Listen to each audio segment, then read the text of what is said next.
Assalamualaikum warahmatullahi wabarakatuh. This video presents decision science in Islamic perspective, focusing on decision analysis and project scheduling. Decision making and planning are fundamental in both personal and organizational life, and Islam provides guidance that emphasizes wisdom, careful evaluation, planning, and responsibility. Through this presentation, we aim to demonstrate how these two techniques are supported by Islamic principles from the Quran by highlighting their underlying decision-making concepts. Before we proceed, let us introduce ourselves. Our group members are Muhammad Amni, Nurul Ashikin, Nurul Amadin Sofia, me myself Kara Ashura, and Putri Norliana. We are from Section 1, Group 3. The first technique that we are going to choose is decision analysis. So basically, decision analysis is a systematic and logical process that are used to make better decisions when there are multiple choices and also uncertain outcomes. So it's involved in identifying the problem, listing all the possible options, evaluating the potential results. So it's often used data, probability, and also reasoning.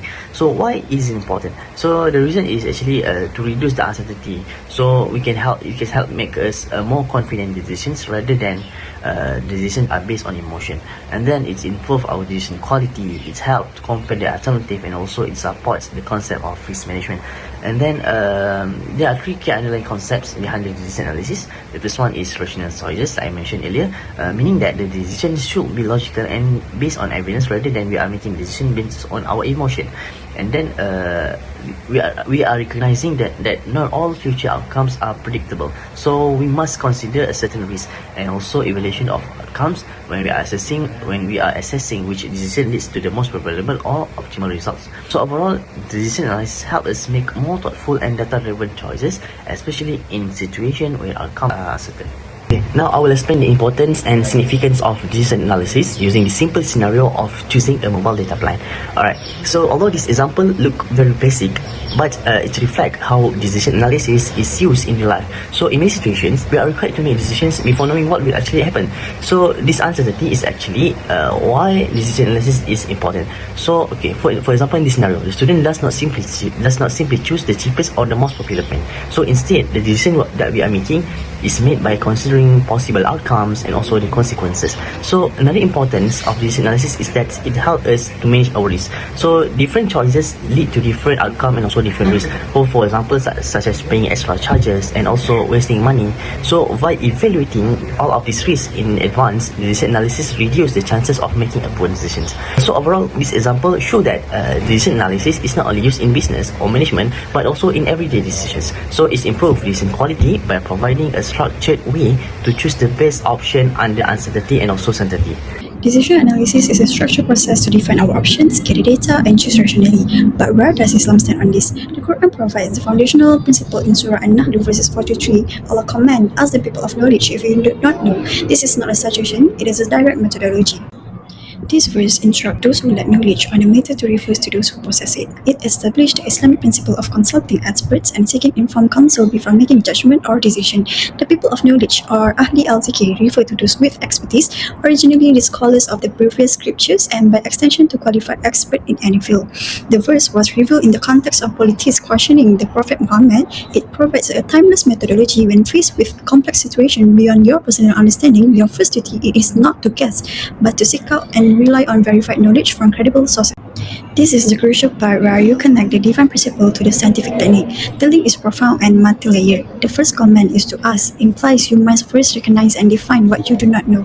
It moves you from a state of ignorance to a structured inquiry. It can be support. First step in decision analysis is to clearly define the decision problem and list all feasible alternatives. The verse mandates this same intellectual discipline. You cannot seek specific knowledge until you have defined what knowledge you are lacking.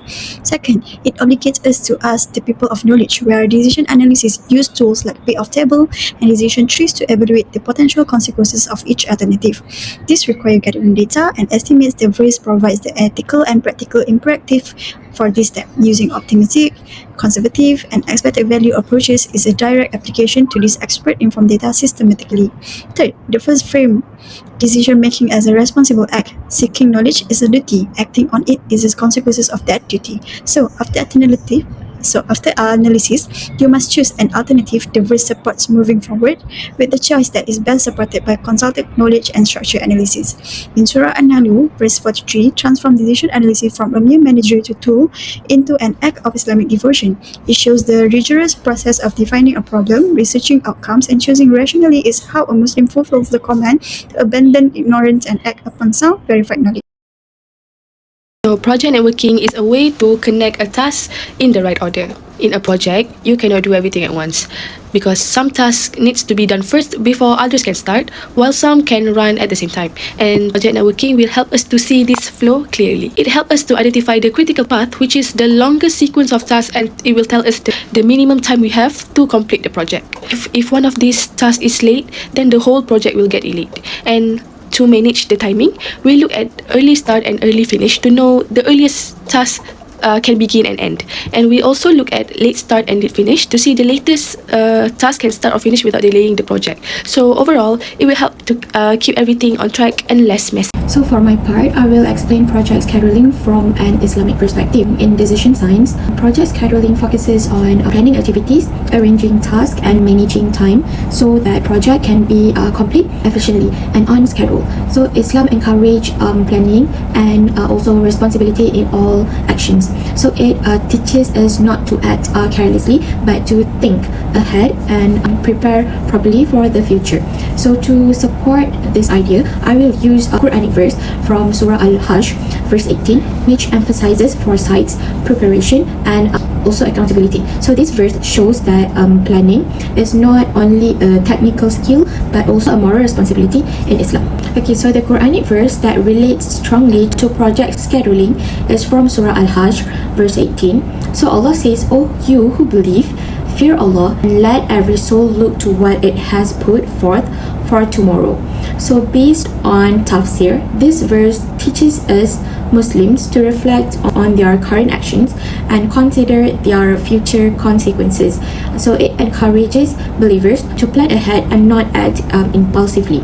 So the verse also highlights accountability, reminding us that every action we take will be evaluated. So from an Islamic perspective, this means that careful planning and also preparation are encouraged, whether in personal life or in managing tasks and responsibilities. So this verse supports the project scheduling concept in several ways. First, it encourages advanced preparation. In project scheduling, tasks are planned before execution to ensure smooth progress. Second, the verse promotes orderly action. Similarly, project scheduling requires tasks to be arranged in a proper sequence with clear timeliness. Third, the emphasis on accountability aligns with monitoring and also controlling project progress to ensure tasks are complete on time. Therefore, the Quranic principle of foresight or responsibility supports structured planning and effective execution, which are core elements of project scheduling. In short, decision science and Islamic principles go hand in hand. Decision analysis teaches careful evaluation, and project scheduling emphasizes planning and responsibility, reflecting Islamic values like hikmah and amanah. Islam reminds us that decisions are judged by intention and ethics, not just outcomes. Guided by these values, decision making becomes efficient, just, and pleasing to Allah. That is all for our video. Thank you for watching.